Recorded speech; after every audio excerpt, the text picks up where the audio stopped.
জড়িত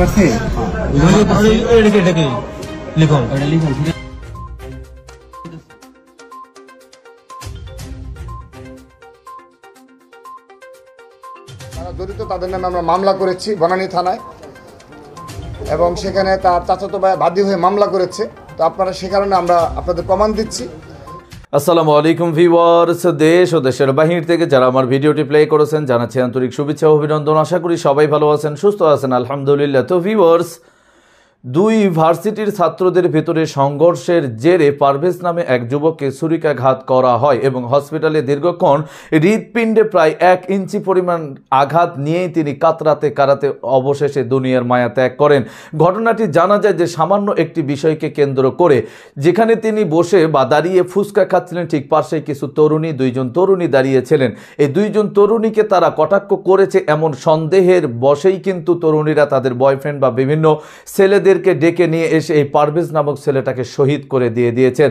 আসুন সর্বশেষ কিভাবে তাকে হত্যা করা হলো আর এর মূল কারণ উদ্দেশ্য প্রণোদিত কি হতে পারে, বিস্তারিত আপডেট জানবো রিপোর্টে। সো ভিডিওতে যাওয়ার আগে ছোট রিকোয়েস্ট থাকবে, যারা চ্যানেলটি সাবস্ক্রাইব করেননি সকল আপডেট সবার আগে জানতে অবশ্যই চ্যানেলটি সাবস্ক্রাইব করে পাশে রাখবেন। দর্শক আসুন স্ক্রিনে।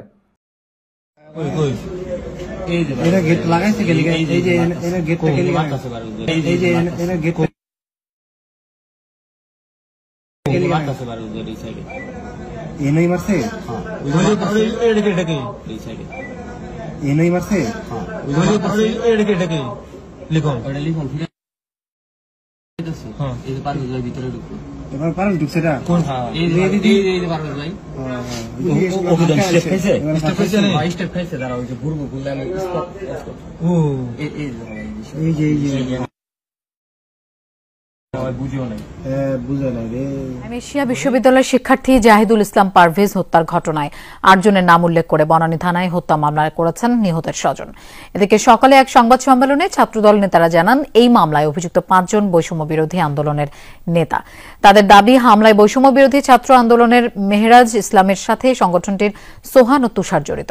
এই হত্যাকাণ্ড পূর্ব পরিকল্পিত। ছাত্রদল নেতাদের অভিযোগ, ক্যাম্পাসগুলোতে ছাত্রদলের কার্যক্রম পরিচালনায় বাধা দেওয়া হচ্ছে। নতুন নামে পুরনো ফ্যাসিবাদ ফিরে এসেছে। বৈষম্য বিরোধী আন্দোলনের পেজ থেকে অশোভনীয় ভাষায় পোস্ট দেয় তীব্র নিন্দা জানিয়ে বলেন, তারা যেভাবে সাবেক ছাত্রলীগকে পুনর্বাসনের দায়িত্ব নিয়েছেন, এই পোস্টে তা ফুটে উঠেছে। শনিবার ইউনিভার্সিটি অব স্কলার্সের 2 ছাত্রীকে নিয়ে শিক্ষার্থীদের সাথে পারভেজের বাকবিতণ্ডা হয়। এক পর্যায়ে ধারালো অস্ত্র দিয়ে আঘাত করা হলে গুরুতর আহত অবস্থায় পারভেজকে কুর্মিটোলা জেনারেল হাসপাতালে নিয়ে গেলে চিকিৎসক তাকে মৃত ঘোষণা করে। প্রশাসনে এখনো হাসিনার প্রেতাত্মা লুকিয়ে আছে, আর এদেরকে উৎসাহ আশ্রয় দিচ্ছে বৈষম্য বিরোধী ছাত্র আন্দোলনের কতিপয় নেতৃবৃন্দ। বিভিন্ন ঘটনায় সেটা বারবার প্রমাণিত হচ্ছে। আমরা আবারও এই নির্মম হত্যাকাণ্ডের পরিকল্পনাকারী, ইন্ধনদাতা, হুকুমদাতা এবং হামলাকারী সন্ত্রাসীদের অবিলম্বে গ্রেপ্তার ও দৃষ্টান্তমূলক শাস্তির দাবি জানাচ্ছি। এদিকে শিক্ষার্থী হত্যার ঘটনায় ছাত্রদলের অভিযোগকে ঘৃণ্য মিথ্যাচার উল্লেখ করে তীব্র নিন্দা জানিয়েছে বৈষম্য বিরোধী ছাত্র আন্দোলন। ভোরে সংগঠনটির ভেরিফাইড ফেসবুক পেজ থেকে এ বিষয়ক পোস্ট করা হয়। অভিযোগ, কোনো প্রমাণ ছাড়াই সংগঠনের সোভান নিয়াজ তুষার এবং হৃদয় মিয়াজের নাম জড়িয়ে ফেসবুকে মব ট্রায়াল চালানো হচ্ছে। এতে তাদের নিরাপত্তায় ব্যাঘাত ঘটছে। দাবি করা হয়, সিসি ক্যামেরার ফুটেজ এবং প্রত্যক্ষদর্শীদের বরাতেও তাদের সম্পৃক্ততার প্রমাণ পাওয়া যায়নি। এতে মূল হত্যাকারীরা আলোচনার বাইরে থেকে যাচ্ছে। গোয়েন্দা বাহিনীকে বিষয়টি খতিয়ে দেখার অনুরোধ জানায় বৈষম্য বিরোধী ছাত্র আন্দোলন।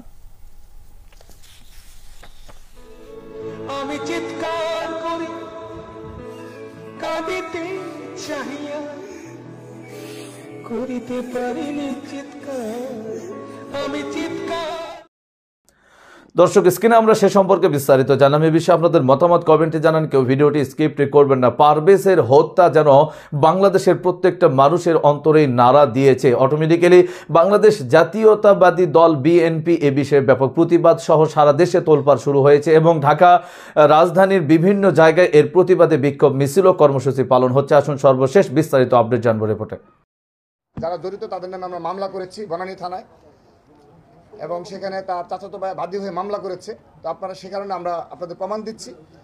এই বৈষম্য বিরোধী ছাত্র আন্দোলনের যে 5 জনের নামে আমাদের যে মামলা করা হয়েছে, সেখানে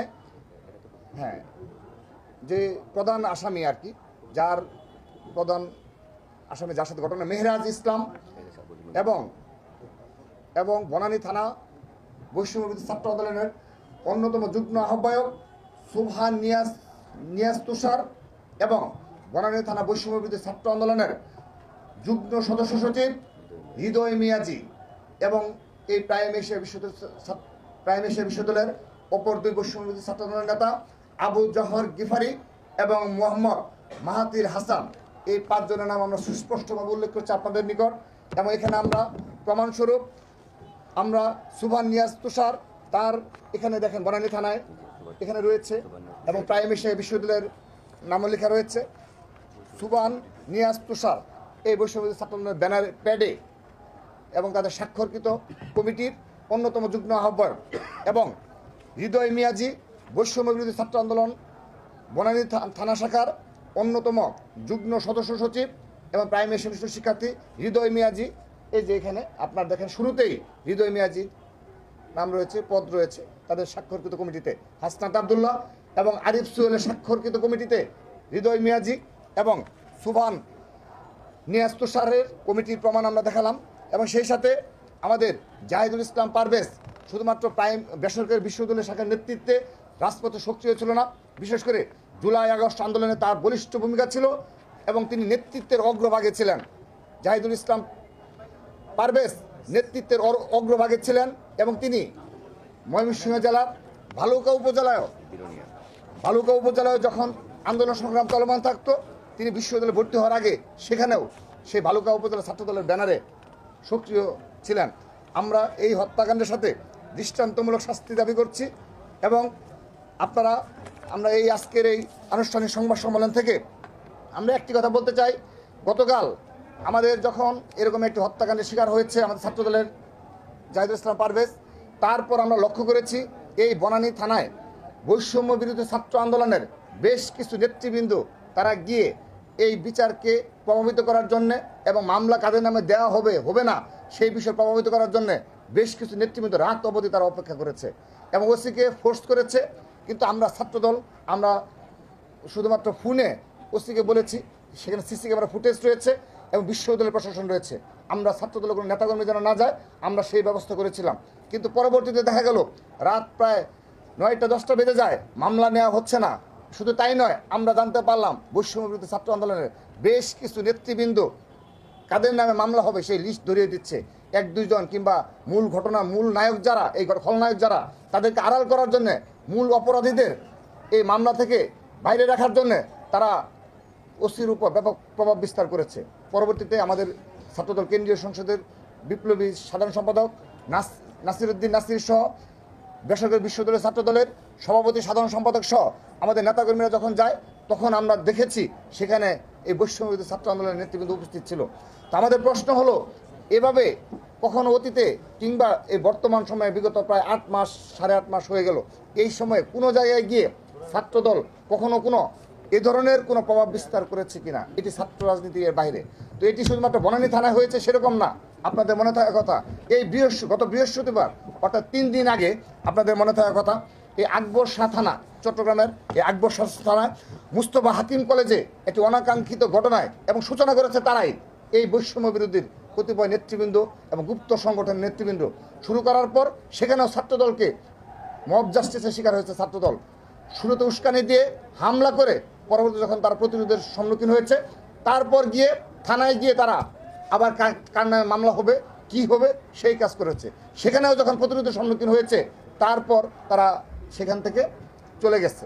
কিন্তু এই ধরনের বিচারহীনতার সংস্কৃতি এবং এই মব জাস্টিসের কালচার আমরা কিন্তু এই অন্তর্বর্তীকালীন সরকারের সময় ব্যাপক আকার ধারণ করেছে। এক্ষেত্রে আমরা নিন্দা জানাচ্ছি এবং তাদেরকে সুষ্ঠু ছাত্র রাজনীতি চর্চার আহ্বান জানাচ্ছি। ধন্যবাদ।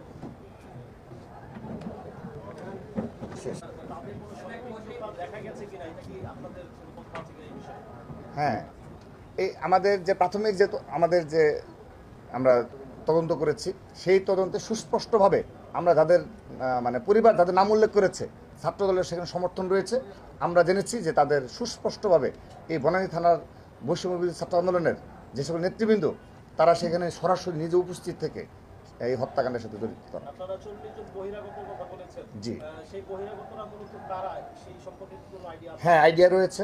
আমরা জেনেছি যে এটা বনানী থানার যে বৈষ্ণবী ছাত্র আন্দোলনের যে সকল নেতৃবৃন্দ রয়েছে তাদের আশ্রয় প্রশ্রয়ে কিছু কিশোর গ্যাং রয়েছে, তারা এই হত্যাকাণ্ডের সাথে জড়িত ছিল। এবং সিসি ক্যামেরা ফুটেজে স্পষ্ট যে কীভাবে ছুরিকাঘাত করছে, কীভাবে একজনের উপর হামলা করছে। এবং এটা কিন্তু এমন না যে হঠাৎ করে, কিন্তু হুমকি দিয়ে গিয়েছে, হুমকি দিয়ে এবং দীর্ঘক্ষণ সময় নিয়ে তারা প্রিপেয়ার্ড হয়ে এখানে এসেছে হত্যাকাণ্ড উদ্দেশ্যে। দর্শক, স্ক্রিনে সে সম্পর্কে বিস্তারিত জানলাম। সো ভিডিও এ পর্যন্ত। ভালো লাগলে লাইক অ্যান্ড কমেন্ট করবেন এবং দেশের সকল আপডেট সবার আগে জানতে অবশ্যই চ্যানেলটি সাবস্ক্রাইব করে পাশে রাখবেন। দেখা হবে পরবর্তী ভিডিওতে ইনশাআল্লাহ। আসসালামু আলাইকুম ওয়া রাহমাতুল্লাহ।